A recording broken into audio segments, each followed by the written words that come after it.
বাহ, জিলাপিতে পুরো ধোয়া উঠছে তো। তুমি তো অর্ধেক খেয়েই ফেলেছো। কি অর্ধেক খেয়ে? এখন মধ্যে ধোয়া উঠছে। আমি জিলাপি খাইনি তো। তুমি জিলাপি খেয়েছো? না না, সিরিয়াস। এবার একটু খেয়ে দেখি এক পিস।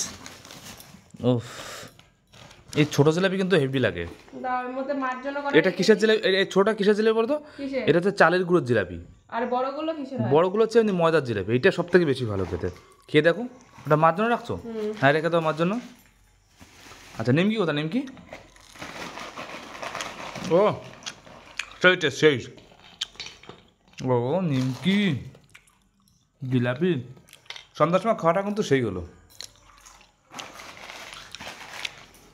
জিলাপিটাও দারুণ, নিমকিটাও দারুণ। শুভ রথযাত্রা তোমাদের সবাইকে। হ্যাঁ, শুভ রথযাত্রা। তো চলো টাটা, এখন আমরা খাই। রিঙ্কি অ্যাকচুয়ালি এই নিমকিটা খুব ভালো খায়, এই জন্যই আনিয়েছি। আর জিলেপিও খুব ভালো খায়। ইদানিং আগে কিন্তু মিষ্টি ভালো খেত না, মানে প্রেগনেন্ট হওয়ার পর থেকে মিষ্টিটা একটু বেশি বেশি করে খাচ্ছে।